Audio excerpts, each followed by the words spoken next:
Hey, Colby. Yeah, Barry? Do you remember the party line?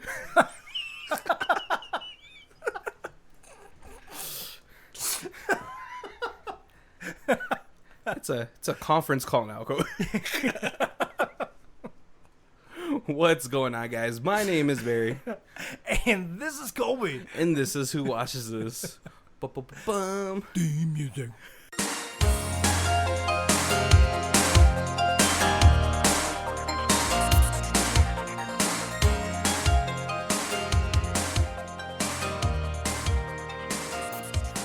Welcome to the second week of Danny Trejo month. Yes, sir. And after watching this movie, I just didn't realize how much I needed Danny Trejo, the filmography in my life. Right, because this movie felt like this could have been Danny Trejo's real life. Exactly. And the thing about it is, well, one of the most unrealistic things about it, right, is, yes, even though Danny Trejo, at this point when this movie came out, he was, maybe early 60s? Or maybe... It's only 10 years ago. Okay, so he's like late 60s. Yeah. Still wouldn't mess with this dude on the bus. Right. Now, if you guys don't know what movie we're talking about, we are talking about Badass. The first one. The first one, because there is Badasses and then Badass on the Bayou. Which, as far as sequel goes, it's always a sketchy subject. But when you add in, what's it called? A buddy cop legend. In Danny Glover. Danny Glover. It just, how could it not be better? Right. I feel like this is what Lethal Weapon was originally supposed to be, like, a Hispanic, and but there's like, that's just too much diversity for the early 80s, late 90s. Yes, yeah. If Lethal Weapon was 10 years later, that could be it. But this now feels like Lethal Weapon and Grumpy Old Men. That had Danny Glover in it too, right? Yep. I forgot who the other person was. Tommy Lee Jones, I feel like. Yes. Right? It's like a mixture of those two movies. Yes. Oh, man. We also have to talk about this movie. I know it's not a high budget movie, obviously, right? It almost kind of feels like a live version of Grand Theft Auto, the way they shot this movie and had Danny Trejo travel via bus. That is true, yeah. And there's some of the special effects. It's very sci-fi. Sci-Fi Channel, yeah. But it doesn't bother me as much as Sci-Fi Channel special effects does. And it almost feels like it sort of feels like almost like an exploitation movie, but not as heavy. I could see that. Right? Just because of Danny Trejo's going around the city, beating people up. He's being celebrated for being a badass, not getting charged with battery and assault. And even at some point in the movie, some guy just gives him the bus because of who he is. You're the guy from the Badass video. Here, just take the bus. Well, I see. Like, if you're gonna do that, that's cool. He's almost like a neighborhood hero, right? Right. But I would be like, all right, but you gotta punch me so I could at least tell my employer that you I didn't just give away the city bus. Yeah.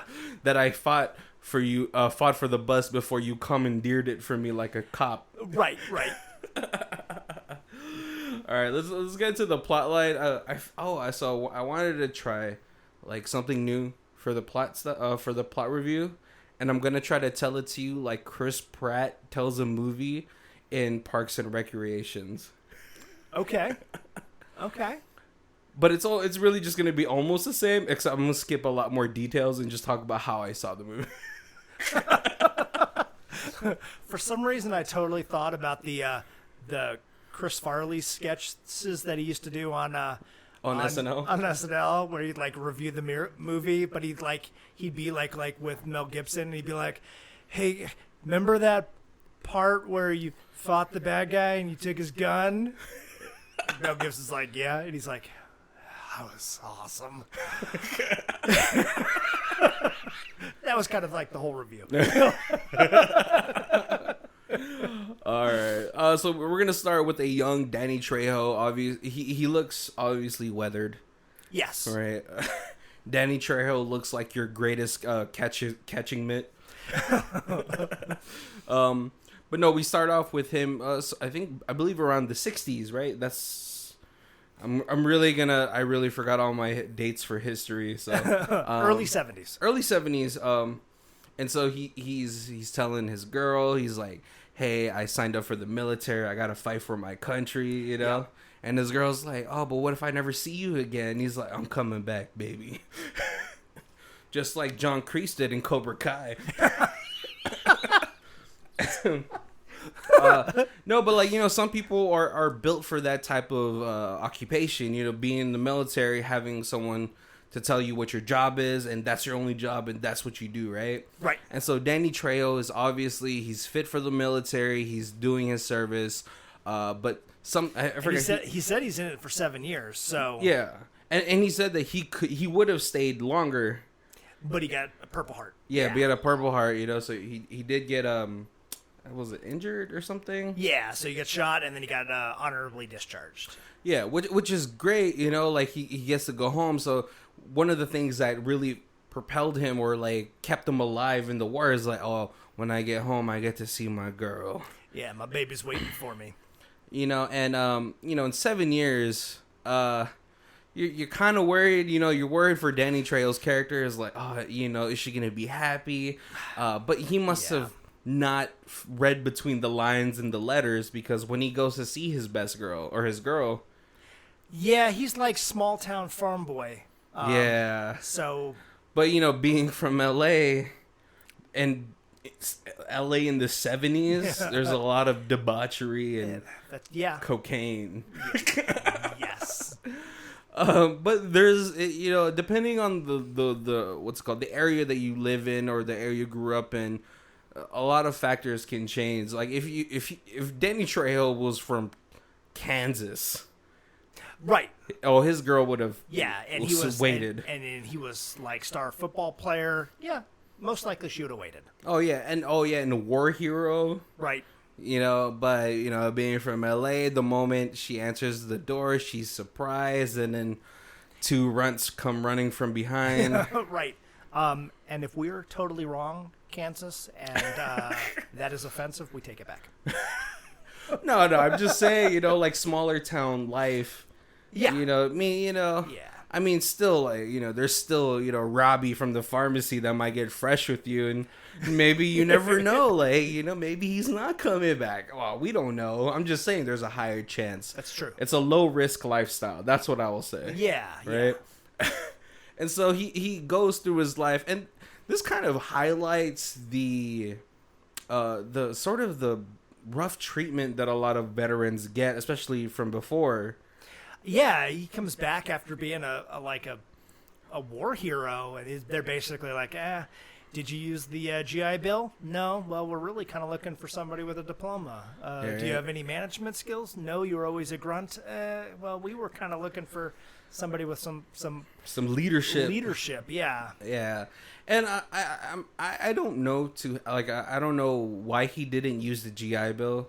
I know that I know from experience talking to the people like I went to school with in college, they're like, oh yeah, the military is paying for all of my school because I served. Right, and I know that was something in the 70s, but I don't know, maybe a lot less people took advantage of it, or maybe pre that war, you felt like there was a lot more job opportunities for a high school graduate to get, and then 7 years in the war, you come back, now you're like, I don't know, almost pushing 30, and you're kind of going into opening level positions, and at that age they're like, yeah, we really would rather have somebody with some more experience. Yeah, which is true. So that's pretty rough for him, just because, you know, he says, like, you know, I served my country, and then when he comes back, no one's trying to give him a helping hand. Right, and he assumed he was going to be able to become a police officer, and they didn't really say why he wasn't able to get into the police academy, but it may possibly have been color.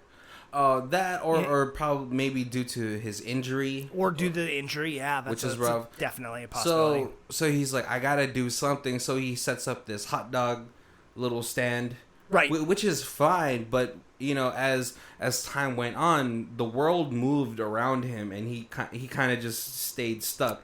Yeah. As far as just, like, not moving, you know, not going with the times, because he notices at first his hot dog stand is good, it's thriving, enough to pay bills. Right. But when we go to the present day, he sees that, you know, food trucks are all the craze. Yeah, and he's still just got the little corner hot dog stand.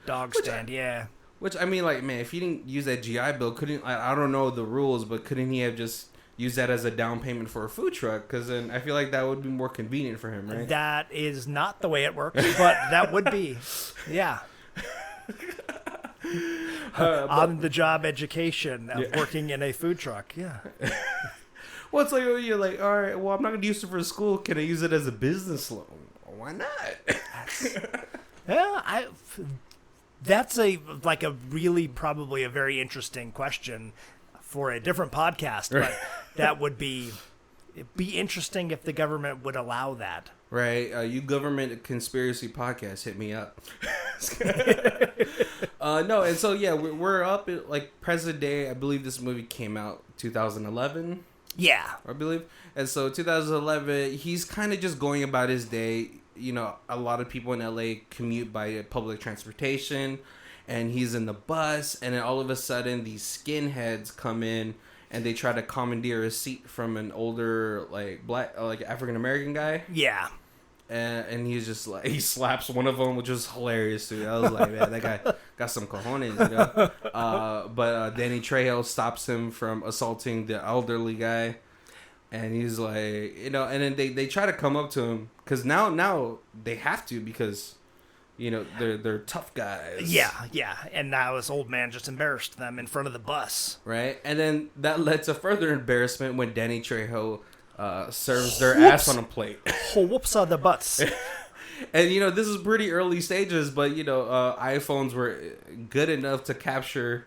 Right. Some viral content. Yeah. Even if you had to take that home and upload it, YouTube was already a thing. Right. And so in the beginning of the movie, he establishes his badass persona pretty early.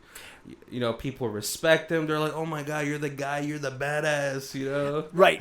Yeah, because it gets posted as badass video of old man kicking ass, or, you know, kicking butt or whatever. I clicked that 100%. I would too. But But so then everybody knows him as badass. Yeah, he even gets famous enough to get into a morning talk show. Right, yep. You know, and then he's being recognized by the police, that they bring him on ride-alongs.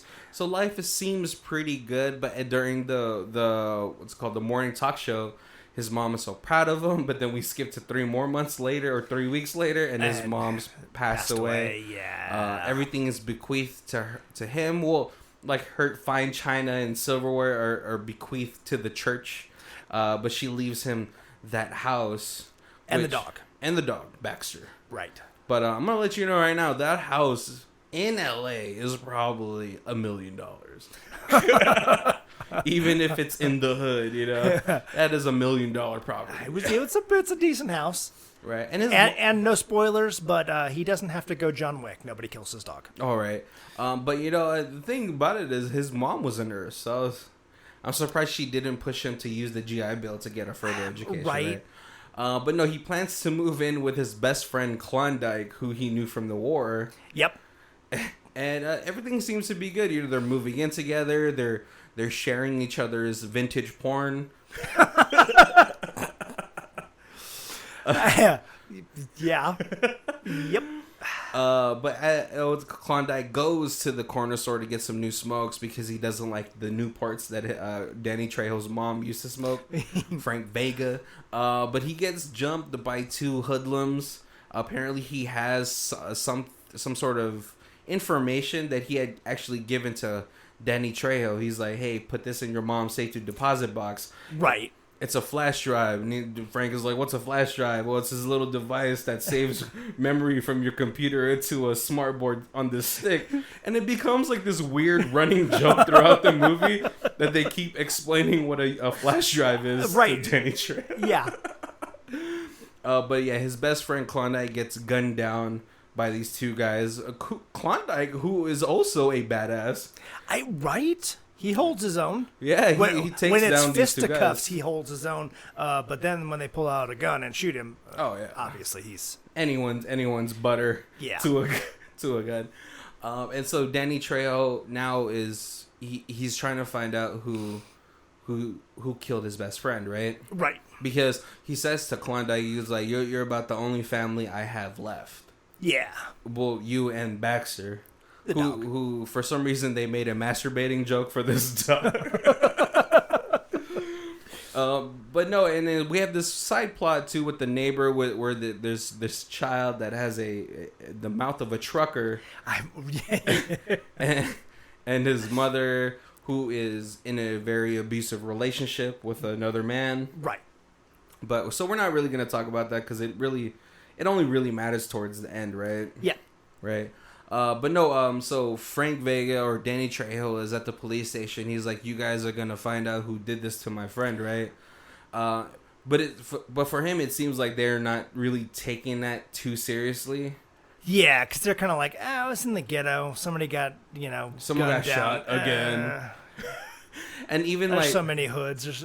How are we ever going to find that? Exactly. And the fact, or what happens too, is like he wants to give the detective the flash drive, but then when he goes to look for the detective, they're playing paper basketball or trash can basketball. Right. And he's like, man, these bums ain't gonna do nothing, man. But Frank also he's very friendly with a cop that always goes on ride-along. That he always goes on ride-alongs with, right? Yeah, but it's just kind of like the beat cop, so it's not really like, hey, you're not the detective, you're not the one on the case looking for, this killer. You're not really the person that has the power to take this flash drive and do something with it. Yeah. Because even at that point, he doesn't even know what if the flash drive is really connected to the crime. He's just starting to suspect it is. Yeah. And so this whole movie, though, like the actor who's playing the beat cop that's friends with Frank, I thought he was a bad guy just because in everything I've ever seen him in, he's always like that skeevy guy. Yeah, and then every time you see him, he's like playing on his phone. Yeah, and you're like, yeah, like the moment he first showed up, he didn't have his uniform buttoned all the way up, and I was like, man, that guy's dirty. Yep. No, but Frank, not all of a sudden, but after he sees that the cops aren't really gonna help him or find out who killed his best friend Klondike. Klondike Washington. Yes. Awesome name. I mean, Frank's nickname is Biscuit, so Biscuit and Klondike. So he figures he has to take matters into his own hands, right? Right. So gotta go Charles Bronson, Death Wish 1. Oh, Death Wish. So he goes to investigate where his best friend got murdered. He finds the gun shell, which I was like, man, forensics really didn't care about this. You go to that crime scene, it's just like littered with evidence, right? And the do not cross lines just kind of like, yeah, let's tie it to this fence and over here. It's definitely like they walked in, they dragged the body out, and case is closed. Right, because Frank or Danny Trejo, he finds the gun shell, he finds the necklace that Klondike ripped out of one of the perpetrators. Yeah. And so he goes on a mission. This is the part where it's very Grand Theft Auto-like because he gets on the bus and then the bus marks it on the map right. Where he's going to, and he's going to all these places. First, he finds the woman who's on the necklace. Right. So he goes to a pawn shop, and the pawn shop guy, his wife knows the woman. So then he gets the address. So he goes there, and then she is mad at her husband, so she tells him where he usually hangs out. So he goes to the bar where he usually hangs out. Yeah, so he goes to the bar. Well, no, first he finds... he goes to the basketball court, yep. And then he beats up a couple of basketball players, and they're like, he's hanging out with Rodolfo. He finds out where Rodolfo lives, and then the Jewish guy who's playing a priest in a community theater is like, he's usually at this... man, I skipped like 2 bus stops. Yeah, he's usually at this bar. When he gets home, his neighbor is getting... he's getting abused by the boyfriend, and then they kind of have this side plot, but so he forms a relationship with this woman. You know, it just goes to show you that no matter how old you are, if you treat a woman good, you can still get so. Right. Because that woman may have had daddy issues because she was with an older guy who was beating her, and now she is going to be with an older guy who is not beating her. Right. Super nice. Yeah. But no, and so he goes to the bar. He beats up a couple of the patrons, and they're like, he's upstairs. He goes upstairs. Rodolfo's doing coke with 2 women, and the funny thing is, when they fight and he's hanging them from the side of the building, if you look in the background, there's a cop car. Oh, so I was just waiting for the cop car to be like, Frank, stop. Yep. But it never really happened. I thought it was going to happen because after this, he goes to get his groceries. His friend, who's a beat cop, is like, he stops him. He's like, hey, you got to stop doing this. Frank gets upset, leaves his groceries in his car and goes home. Right. Yep. But he finally gets information from Rodolfo that this guy hangs out at this massage parlor. He goes to the massage parlor. He gets a massage from the guy's girlfriend. She's like, oh, I double booked. And then he follows her home. Yeah. And in very sketchy fashion, he's going around the house looking for a way in. And the neighbor, who is pretty famous too, he was in Bones. Yes. Yeah, and he was in Seinfeld. He's been in a bunch of stuff. Yeah, he's been in a bunch of stuff. LP. Oh, yeah. A little person. I thought you were talking about like an album. He may sing as well. I don't know. But no, he's like, oh my God. He's holding a shotgun to Danny Trejo. He's like, oh snap, you're badass. He's like, oh man, you're dating Tatiana? Nah, man. Oh, well, you're badass, you know? And he's like, I gotta get to my girl. And he's like, well, you know, Tatiana leaves the back door open. I was just like, what? You're just gonna... First of all, why do you have knowledge that she leaves the back door open? And then you're just gonna maybe he's been the neighbor for a long time. He's the one that comes over and watches her cat. Or waters the plants. Or waters the plants. But no, he goes upstairs. They're having sex, and he throws some cocaine at them to right, it's the old, like, at the beach, throw sand in your eyes. But this was like, I'm going to grab this big handful of coke off the dresser and throw it and blind you with it. Yeah. Tatiana gets... I have no idea how coke would feel in your eyes. It probably would sting. Tatiana gets shot by her boyfriend, and then Frank is... he puts the guy's hand in the dishwasher. In the disposal. And he keeps doing it because he's not getting the information that he needs, right? But all of this is really, the plot of this movie is that there's sensitive information about the mayor and how he is bribing people to gentrify a neighborhood. Yes. Right, I was like, man, that's a really thin plot line. But I guess it's enough to kill people over, right? Right, yeah. I mean, if you're the mayor and you've made some crooked deals and you have them on a flash drive and then it goes to the wrong people, yeah, it not only are you losing your job, but you're probably losing your freedom. And so, yeah, and then so after that whole ordeal where he gets the information, he does have a nice little dinner date with the neighbor because he kicks out the abusive husband or boyfriend. Right. And they go on a date. You know, Frank is wearing his 70s sky blue suit. Yeah.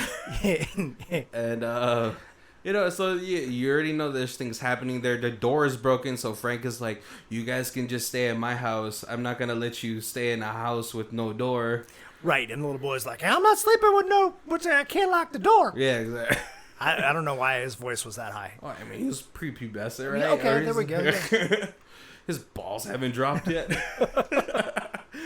And so, but Frank finally finds the end of the trail, right? He gets information from the guy who got his hand mangled. Yep. And so he goes to this warehouse where we actually see the guy who actually shot Klondike.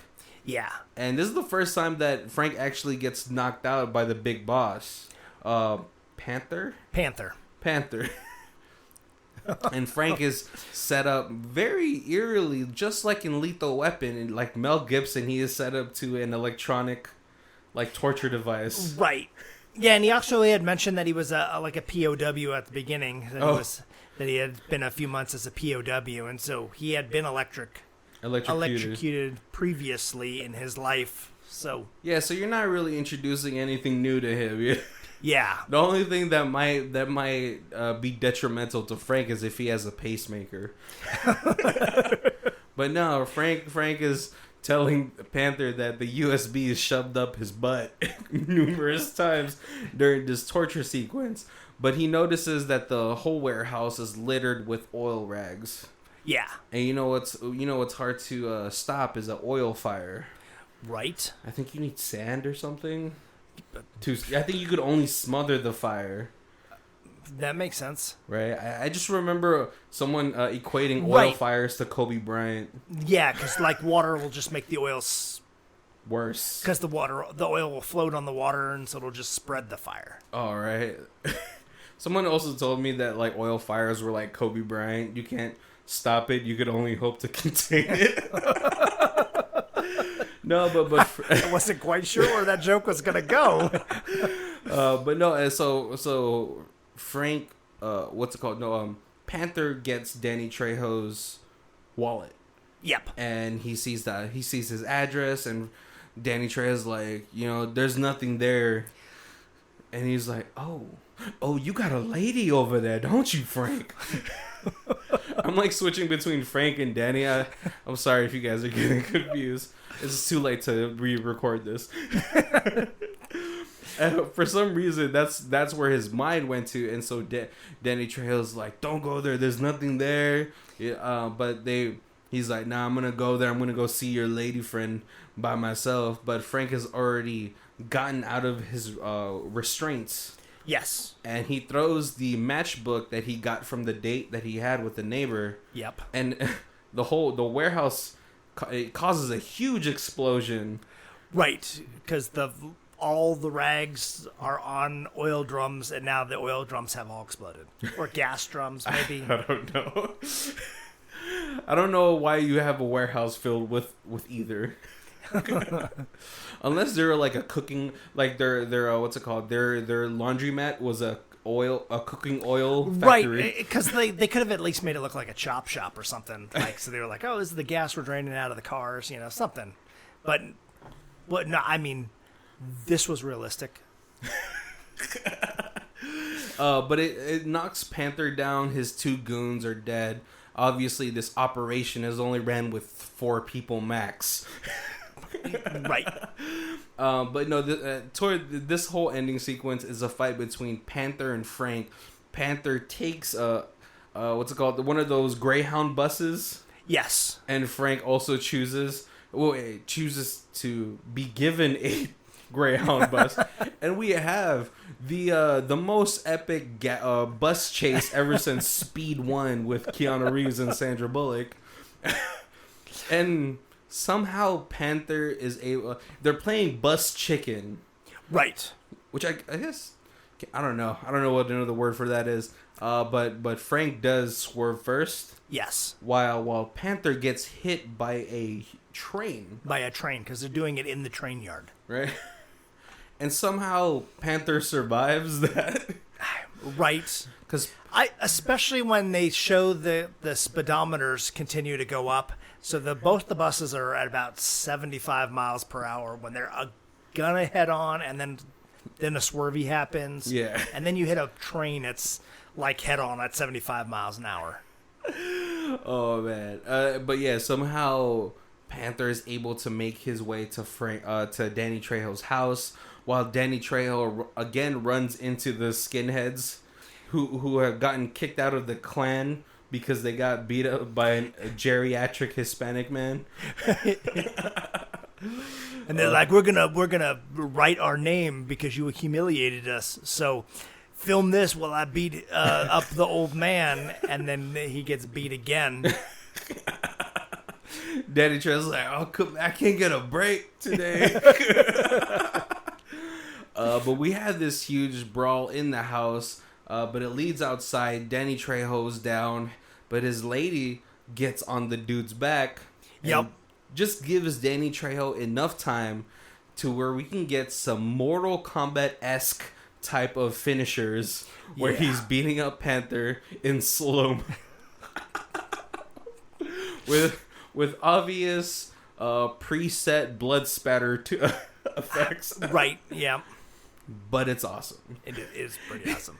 I feel like Danny Trejo just came into his own so late in his life, and I'm sad about it.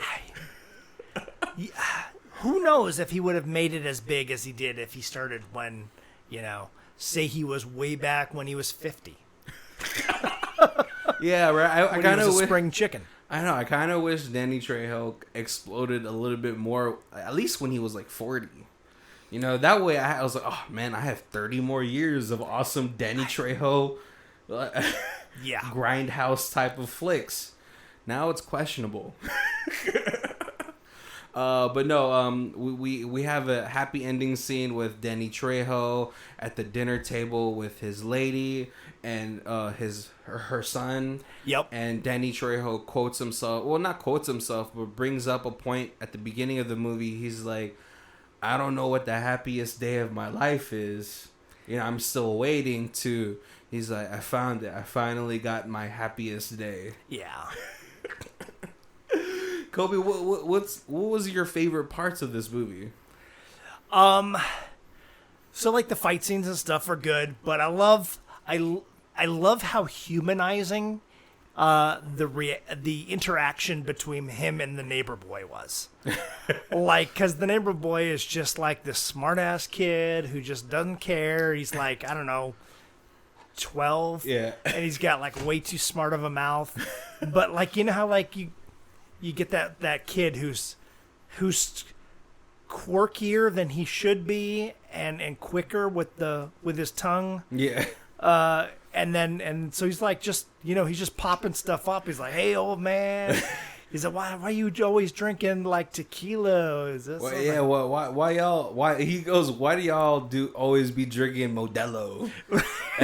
And then Danny Trejo doesn't fall behind the quips. Right. He's like, would you want me to drink 40s? Or like, should I have some grape juice and orange soda? And he's like, what? Why you gotta go racist? Like he wasn't just doing the same thing. And no, the best parts where he has all these quips, but they're so outdated. Yeah. He's like, oh man, how did it feel after what's happening? When you got kicked off of different strokes there, Arnold. And he's like, what you talking about? He's like, Willis. And he's like, Willis, what? What? Yeah, and it fits, but it's so fitting to his character just because, like Klondike said, he's like, we got to get you out of the 70s, man. Right, yeah. And so the kid teaches him how to open the flash drive. The kid gets him on Facebook, but he puts him on Facebook as badass, and there's already like thousands of people like wanting to be his friend because of he's the local celebrity, right? I mean, like the first 5 minutes that he makes a profile, he gets 50 friend requests. Yeah, and you could just tell that it's just gonna grow from there because he's such a well-known face in the LA counties. Right. Yep. Yeah, I think one of my the best parts for me was just it was so outlandish how much he got away with. Yeah, it kind of harkens back to the action films of like the 70s, where like the good guys could do all these things and just not get in trouble. Right. Yeah, no, totally. Unless it was like a cop procedural where, for an episode they had to give their badge and their gun and because they're suspended. And then by the end of the episode they solve the crime so they get their badge back. Right, yeah. Full reinstatement. Right, because in the end of the film, Danny Trejo is an honorary cop. Yes. And he's gonna head the neighborhood association, and all. So he's very heavily invested in his community, which is always awesome to see. It's always nice to have a public figure. I mean, this is my first time watching this. Is this your first time? Yeah. So how inclined are you to now have to finish off watching this trilogy? Oh, it's gonna get watched this week. If I had more time, I would have watched at least the second one before today. But I usually watch the movie like the night before, and then I didn't last night, so I watched it this morning, so I didn't have time to trilogy up, or I would have. It's funny too because this sort of reminds me of. Britain has a version of this, not exactly in the same sort of comedy action type of way. It's more dark, and it's with Michael Caine. Oh, The Equalizer. No. Harry Brown. The Equalizer's with Denzel. Oh no, but the old Equalizer. Oh, is that Michael Caine? I thought it was. Wow, man. It could be. Michael Caine's been in so many movies. I know he was in the original Italian Job, right? Yes. And he was, but no, I think Harry Brown came out, I think. But you're right. Harry Brown's that kind of movie. Yeah, a senior citizen who was a badass. But that one's much more darker. Like, don't go into that movie thinking it's going to be goofy like this. Yeah, and I'm really, after watching this and after seeing who stars in the sequel, in the whole trilogy, it's with Danny Glover. I was like, I didn't know this is the pairing that I needed. Exactly. Yeah, because it's funny that, like, even though he plays this straight, he's still, like, the funny sidekick in the Lethal Weapon series. Until they bring in, who was Pesci. Oh yeah, Joe Pesci. But yeah, I could definitely see him being the light side on the sequel. I mean, we just saw the trailer for that, and Danny Glover breaks into like a room with I feel like a naked girl. Yes, I believe they're on a college campus because he's like, "What's your major?" Which is such a outdated college pickup line at this point in time. Right. But this is this has got some names in it. It's Ron Perlman is the corrupt governor. Panther, I don't know his name, but I've seen him in lots of stuff. Yeah, he's one of those faces. Yeah. The Machete, he's the good guy and he's the lead actor, but he's still kind of a bad guy and totally like reckless, killing machine. Where here he plays more of like the old neighbor, the everyday guy, the everyday gentleman. Right. Yeah, this is like Eastwood in Gran Torino kind of thing, where he did a good job, and like, except for that, I don't know, that the girl next door was super hot and way too young to fall for him like that. But well, maybe she's just had so many bad men in her life that this guy who is 20 years older than her but treats her right is just like, this is where I'm at now, he treats me right. Yeah, and he was macking on Jessica Alba last week, so hey, who knows, he's the machete, the Trejo magnetism, right? But besides that, like, I thought, like, he was able to pull like the star role part off pretty well. Yeah, I feel like if the movie is right, if the role is specifically written for him, that he can carry a main role. Right. Because even though okay, his face is so, it's so rough looking. He looks so like tough. Yeah. And the way he's built, it's so oh man, he's like scary, right? Like if I saw him in real life, I was like, I'm not gonna mess with him type of scary. Right. But the way he delivers and the way that he acts, it's so lightly toned and lighthearted that he can pull off these comedic timings really well. Right. Yes. And like in this one, he's a Vietnam vet, and like he definitely can pull off that look.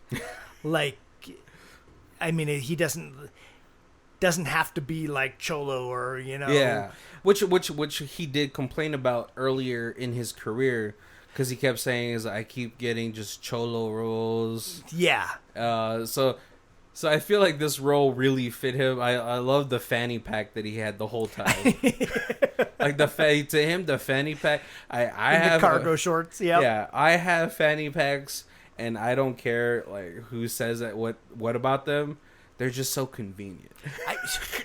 And who knows? I thought Cable was going to bring the fanny pack back in the second Deadpool movie. For a little while, people started wearing them like cross. Oh, yeah. I mean, I think that's still in. I don't know if it is or isn't, but I know a lot of messengers, that's just how they wear it. Right. That's how I still wear it, because it's just so much easier. It's a pocket for your chest. True. Wait. So, Kobe, do you feel like this movie drives any type of comparison to any notable movies?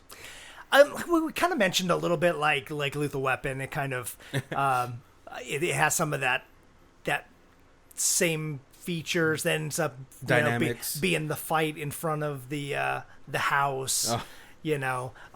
But also I kept thinking the movie Kick-Ass, because at the beginning of that he wants to be a super. That's the storyline's a little different, but he wants to be the superhero. Yeah. But he really kind of becomes famous because he's trying to save somebody, and then it gets filmed, and then it goes viral, and then all of a sudden everybody knows who Kick-Ass is, even though he wears a mask. Yeah.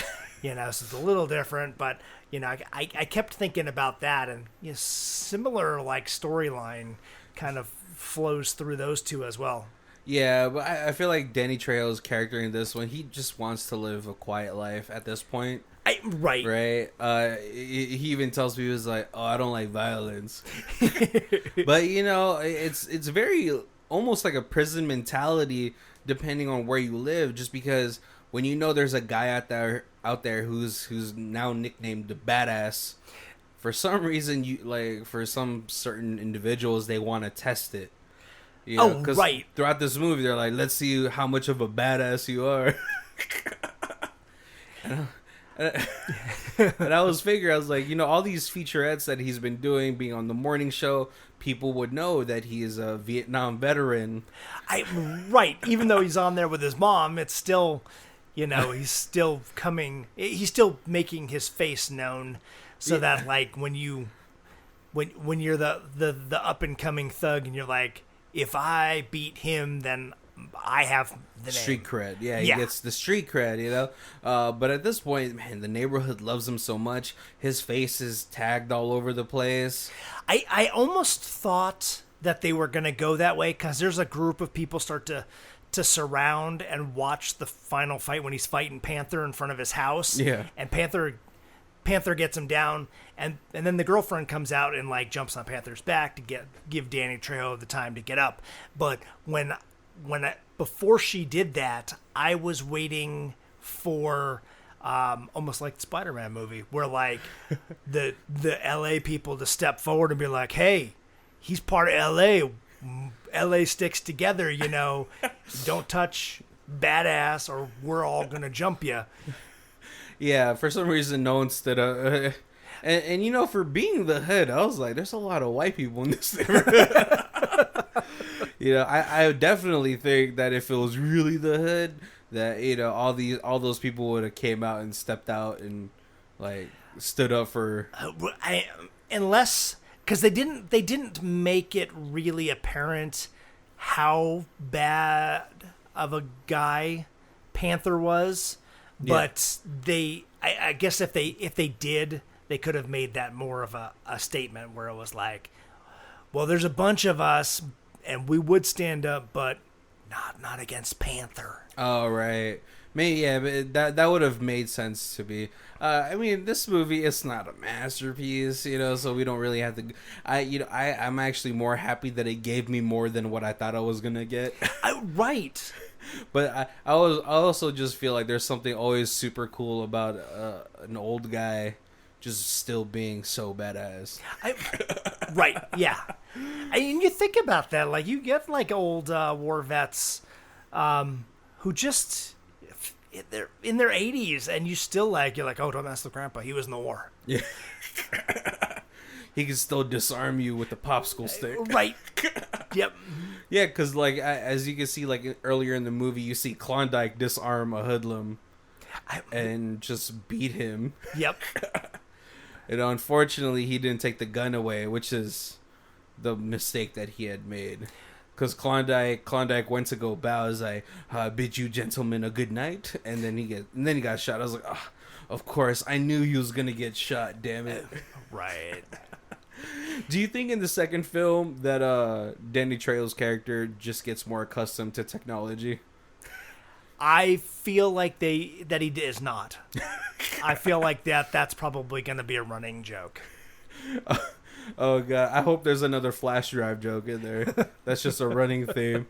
Just because every time they mentioned the flash drive, I was just like, the more it went on, the funnier it got. Right, because everybody gave like the same explanation. It's a 1-inch storage device that saves data from your computer into this motherboard to a solid state memory. Oh, a solid state memory, and like even like the big sumo Charlie Chan, or Charlie Chaplin. Yeah. Who had a British accent. I was like, I thought the guy was Hawaiian. The more that the joke went on, he's like, that guy's Hawaiian, but he has a British accent. And as he's trying to bear hug Danny Trejo, is all like, a flash drive is a 1-inch storage device. Oh man, so yeah, I'm hoping in the second film, which now I was like, I have to watch all of them now. Right. I'm hoping that him and obviously they played off well together because Danny Glover is also in Badass in the Bayou. Yes. And the looks like from the previews looks like Ride Along Cop is also in the sequels. Yeah, and I was really happy that guy was just a decent dude in a role finally. Yeah. I don't know why they keep giving him. I don't know why they keep typecasting him as just a skeevy, like pedophile or whatever. I'm pretty sure he was a pedophile in Criminal Minds. I guess you play that part once and they're like, okay, well, he did it so well. He did that well. Let's not take the chance of putting him in some other part. We'll leave him in that role for like the next 10 years. They really pigeonholed him into that role. I mean, I guess if you're an actor, you're just like, hey, I gotta take whatever they're gonna give me, right? That is true.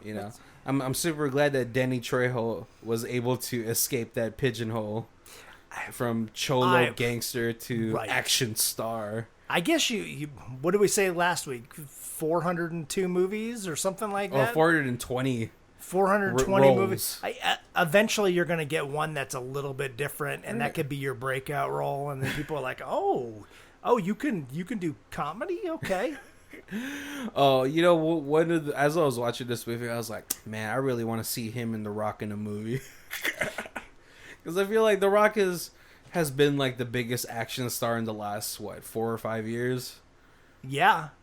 So I think that'd be a really cool like buddy cop movie. All right, we're getting to our hour. Thank you guys for joining us. If this is the first episode, thank you. Hope you guys check out our other themed months. For your long commutes or whatever like that. But if this is the first time you guys are joining us, we do our rating system in 4 sections. We have Stream It, DVD It, Blu-ray It, and finally, we have a Ultimate Box Collection that we could do. I want it in a fanny pack. Yes. The badass trilogy in a fanny pack. Even without seeing the other two, I think I would like to pick this up as a 3-pack. I would Ultimate Box Collection this. Oh yeah, this is one of those shut your de-stressing type of movies where you could just shut it all down, your brain, anything that you're thinking about, you're like, shut it down. I'm gonna have a pizza and a beer, and I'm gonna watch this movie because it's like the title, badass. And the fact that you just add in lethal buddy cop legend Danny Glover into the mix, I was like, oh, how could this get any better? Right. If they add, the only way that this could get better is if they have made a 4th movie with Jackie Chan. And, yes. Somehow, if you could somehow fit in Jackie Chan in there, awesome. Because Jackie Chan's now retirement age. I think they're around the same age, him and Danny Trejo. Fit in here pretty well. I could totally see that. Yeah. All right. Well, thank you guys for joining us. If you guys check out the show notes, we have all of our Amazon affiliate links. We don't have a Patreon or anything set up, so those links are the way that you guys can show us that you guys are supporting the show. It helps us out. Even, even getting a couple of dollars is really awesome and all that. And certainly always just like and share. The more views we get, the more the bigger our push is out to get people to listen to us. I don't know if Stitcher works or whatever works like YouTube, but I know the more people watch, the more it gets promoted internally, through the algorithm. Right. So I mean, I'd love to have some of these episodes where we just had a grip of people listen to us. Right, that'd be awesome. And soon we'll have it on. We'll have different type of episodes on YouTube where we discuss maybe little movie debates or something like that. Yes. Right? Thank you guys for joining us. My name is Barry. And this is Colby. And this is Who Watches This. If you guys want to check out who does our theme music, it is Lee Rosevere. It's called Arcade Montage. It's on her Music for Podcast 3 album, and her Bandcamp is down below. Thank you.